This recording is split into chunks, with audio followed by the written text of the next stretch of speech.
Welcome back to What Arty Noobs for General Disturbance. You're looking at the T78. It's the Tier 6 American Premium Turreted Tank Destroyer. It's located on the south spawn of Murovanka, and it's under the command of CIENOBUCHxD of KNAGA. I think that's pronounced correctly, or it's KNAGA, and that's his clan. Game on! Tier 6 game with Tier 5 tanks in it, and boy is this quite a good tank. Well, I say quite good. I've got one myself. It's actually interesting because it's a cross between a Chappie, that's the hull, and the turret is an M36 Jackson. It was a tank that was actually proposed in July of 1943, and it was to feature the 90mm from the M36 Jackson, but they discontinued the project in August of 1943 in spite of having really good and successful trials. Okay, so he's found a good firing position here, which is nice and defensive, loads of bushes all around, and he knocked the tree down for other cover. Got some of our tanks are coming in this direction. First enemy tank, T3485, puts a round through him. Now these 90mm rounds are capable of 240 alpha, 160mm of pen with standard AP, and with the APCR rounds, he's capable of doing 221mm of pen. He also has HE rounds, which are capable of 320, but they only penetrate 45mm of armor.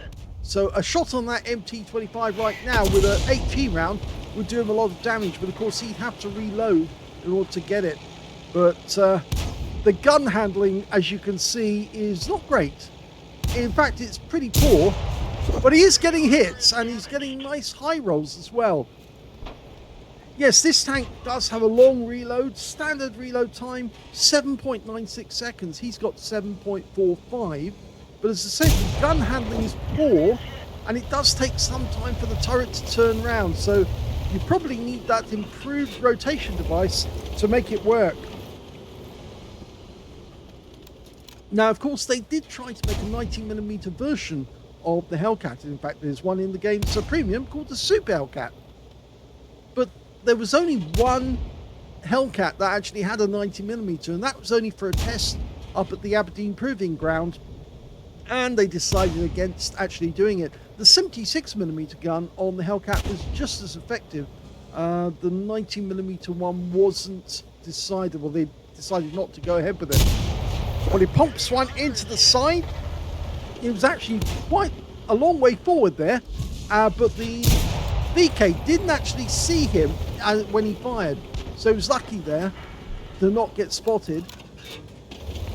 Okay, VK's poking out. He knows the shell came from the bush, and he's just felt that one ricochet off the top. He's using APCR by preference at the moment. Wants to maximize his hit points. And he gets another direct hit, but 262 this time, so a high roll again. That one, I think that one went low and hit the dirt because he's firing over a ridgeline, that VK. But he hasn't hit us yet. Oh, we got another hit and another high roll, 256. This VK is giving up most of his hit points to us. That's three direct hits so far, one spotting. Wait for him to come back. Yeah, that guy's a creature of habits. He comes back. Oh, we plonk another one in. So that's 4 hits now. Can we get the kill shot? Well, instead we go for a leopard and we get a low roll into him. And the leopard gets taken down by our crocodile. Crocodile's just alongside us, by the way. There's the Panzer. Yep, got a hit on him. It's another high roll, 249. There's the VK, only 30 hit points left on him. Oh, and he got him. He got him. So that's his first kill of the game. Now, CIENOBUCHxD has actually been very popular recently because he's featured in videos like Klaus Kellerman, and I think he was amazed at what he could do. He couldn't pronounce his name, but neither can I for that matter. But yes, this CIENOBUCHxD has been sending us replays for some time, along with some of his other teammates, and I do have more replays to show, and I will get round to getting all of them produced as quickly as I can. course, the competition is taking up some of my time, but I will dedicate enough time to actually get his replays out. In fact, I can say that 73 North, one of our usuals or regulars, has actually suddenly appeared in the Cal Skellerman game today, and I actually did have that replay waiting in my pile to get done, but I will be doing it in conjunction with another replay by 73 North. So we'll have a two-parter. Well, this little tank destroyer is 55 kilometers an hour speed. It accelerates pretty fast, but when he gets the kill on the MT25, it does accelerate pretty fast, and it's also got a fast reverse at 14 kilometers an hour. But he's staying in this bush. He's not going to move forward and try and find the enemy. I think with good reason, we're 2 down on the enemy at the moment. And it seems the enemy is pressuring our guys on the west side of the map. They're getting closer and closer to the cap area. So we're just holding the enemy back on the Magic Forest at the moment. Now, there are some bad things about this tank. It does have low pen on the APCR rounds. It also has, as I said, poor gun handling. I've already mentioned that. It's got a very long aim time. And dispersion's pretty poor as well. In fact, overall, the DPM is actually quite mediocre, but it's still better than the Hellcat. I think the Crocodile's moving about a lot. Oh, he's decided to go in. And he immediately gets hit by a 90mm, or was that an 88mm round? Oh, he's taking lots of fire now. Oh, lots of fire. So we were right to stay in these bushes. If we'd gone out, we would have got the same. And he gets hit again. There's the M10. 1 round into him, and it's a high roll for 244. Now he pulls back into cover. The Crocodile is badly hurt. I don't think he can blame us that he actually got hit, because after all, he was doing what he was doing. Now we're aiming down the sight line on the mini-map to work out where to put the shell. Oh, he just killed a KV2 with a sightline shot. The KV2 could be seen by his teammates. He looked down the minimap line, sighted it on the ground, and then fired down that track. And yes, the KV2 was still there. And now the M10, mind you, he could see the M10, so at least he got that. And Panzerfier, yes, takes a round, makes him a 1-shot. And now we've got a Nashorn in sight. And he pumps one through the side to make him a 1-shot as well. And the Crocodile takes out the Nashorn. Okay, so things are going well over here, but we're really doing badly on the other side of the battlefield. Our Crocodile's only down to 17 hit points, and the enemy Arty, oh! That was the enemy Arty firing at him, and now we're down to 2 players on our team. Okay, Cavalier making a run on our cap. Oh, and he clips him in the turret and takes him down to 17 hit points. We lose sight of him just as he goes behind those buildings. I have a feeling he's in the cap at this moment. There he is, behind the building. And he got the cap as well. So he got the Cavalier. He aimed for the corner there and took out the Cavalier in the cap.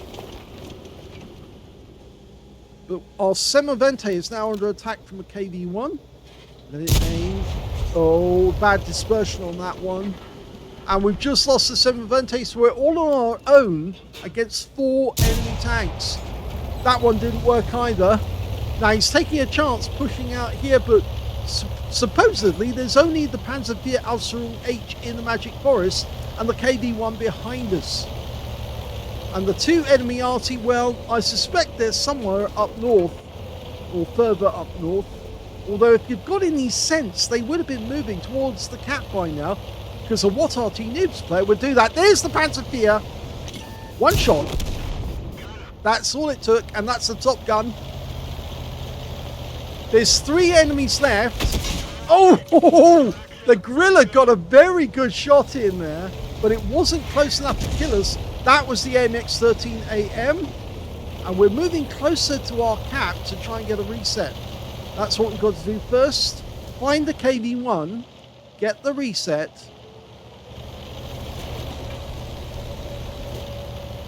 Hey, there he is. Okay, now we can take a shot. He's next to the building. One clean shot for reset. 273 hit points is a high roll. Now, leave it a couple of seconds so we can get the defender medal. He's probably moved behind the building now to give him a bit of cover. Well, he fired in the correct direction, and now the building's been destroyed and the KV-1 is out in the open. And that's a kill shot! And it's also a defender medal because that was 22 to add to the 57 we got the last time. And there's the gorilla. The gorilla did come south. So at least he's got the right sort of mentality and brain. But that first shot, aimed down the line. Can he get the kill shot? Yep. Fires straight through the walls. Got the kill. And the gorilla's down. That means he's got 8 kills on the Radley Waters. There's only one enemy remaining, and that's the AMX-13AM. And as far as we know, he could be, well, he could be anywhere on this map. We did see that shell come in towards us, which missed us as we were coming out of the Magic Forest. And this vehicle does have fairly good view range. 370 meters for the T78, but the AMX-13AM's probably only got about 260 if I remember correctly.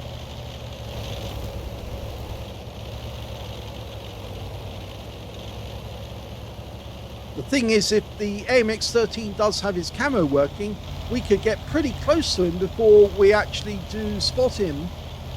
But he doesn't appear to be in sight. He didn't see us. He's just going to have a quick look through that little copse, because of course Arty do sometimes go there. But what he's going to do now is go into the cap so he can actually prompt the Arty to fire. And notice how he's actually sitting out in the open in the cap. He's not hiding behind anything, because of course he knows full well that if the enemy Arty is around, he's probably going to fire at the bushes, thinking we're hiding from the enemy. And oh, there you go. Yeah, he aimed for the bushes, so we now know where he is, and we've marked the spot on the ground. He's way down in the south.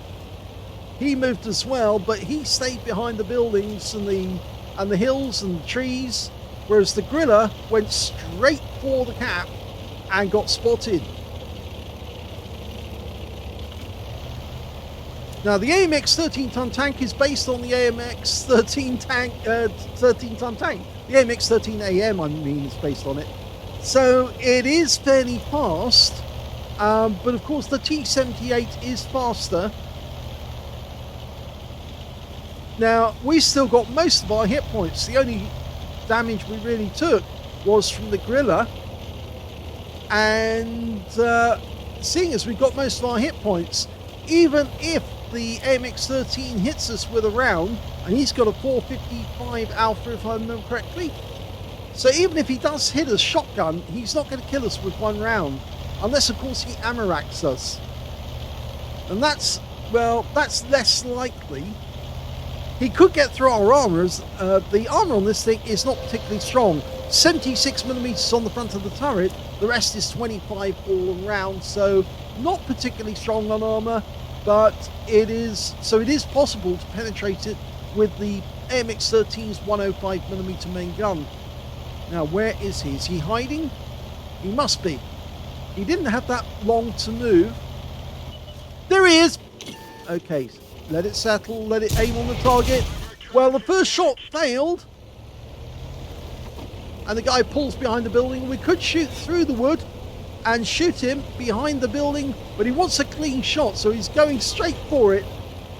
Hello! Pumps one in, blocks the shot. It was 445, not 455.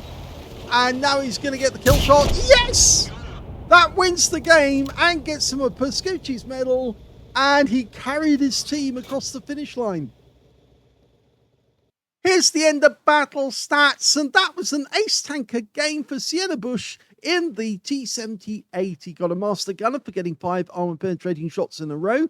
He got a duelist for taking down 2 tanks who damaged him, as well as a fire for effect for doing more damage than the hit points for his own vehicle, and a bruiser medal for getting at least 5 critical hits. In fact, he got 6 in the game. He got a Radley Walters medal. Yes, he managed to kill at least 8 enemies. In fact, he got 9, which is just one short of getting a Pools medal. But there just weren't enough enemies left in the game to give him that Pools. But a Radley Walters is still very, very good indeed. The next highest was the next one was the Pascucci's medal, and he killed 2 enemy SPGs. He first killed the Gorilla, then he got the AMX-13. He got the high caliber for dealing the most damage in the game, a Top Gun for getting at least 6 kills, and yes, he did pick up the Defender medal because he got 2 resets, and he was careful about that. He got the first reset, watched how many capture points he collected, then obviously he just sat and waited for about 20 seconds, 22 seconds, and then of course he picked another shot on the KV-1 and wiped him out, and that automatically gave him the medal. His win rate from the game, 19,143, which is super income and a lot more. Let's have a look at the team score. Well, highest damage in the game easily, 4,665 hit points. In fact, there was no other tank who exceeded 2,000 hit points in this game. So that's definitely a high. The next highest was the Crocodile, I think, who actually... No, the next highest is the BDR, 1,455. Sorry, my mistake. And then came the Crocodile with 1,387 hit points. When it came to kills, yes, he's got that one too. 9 kills went to CIENOBUCH, 4 kills went to the KV-1 on the enemy team, 3 kills went to their AMX-13AM. So he was actually quite a good Arty player. And of course, 2 kills went to the Crocodile. And when it came to base XP, he's the only player to get over 1,000 base, 1,718, and it means he's got the top in all 3 columns as well. The next highest was only 787. That's less than half the base that he managed to get. 624 went to the KV-1S as well, so yes, it was a very good game indeed. In terms of, he actually carried his team over the finish line all the way. 33 shots fired, only 33 shots fired. This thing only carries 47 rounds in total, which is more than you get on the Super Hellcat, if I remember correctly as well. And 27 of those were direct hits, 24 penetrations, and 1 splash. 4,665 hit points, of which 2,579 were at more than 300 meters. He did receive 1 hit. It was a non-penetrating shot. That was from the AMX-13. And 2 hits by way of splash damage as well. One of those from the Gorilla, I think, and 1 from the AMX-13. And he also spotted 2 enemy vehicles, both of those the Arty. 12 enemy vehicles damaged, 9 killed, and 187 hit points of damage assistance, and 89 capture defense points to get that Defender medal. On a premium count, he actually made 43,739 credits from that game, and he also picked up 55 bonds for a mission achievement and 5,927 experience points as well. So it was a superb game there by CIENOBUCH, and he's now getting noticed by a lot of other players, especially, as I said, Klaus Kellerman saw him or seen his replays. Doesn't know how to pronounce his name, but then neither do I. But yes, he's starting to get noticed that players are saying, well, you know, this guy's actually very good. He is a carrier. He actually carries teams. So if you see him on your side in a battle, there's a pretty good chance you're going to win. So go and help him, and probably you'll survive the game. I hope you enjoyed that replay. If you did, please give this video a like. Do subscribe to our channel. Leave a little comment down below because it feeds the algorithm. And thank you for watching.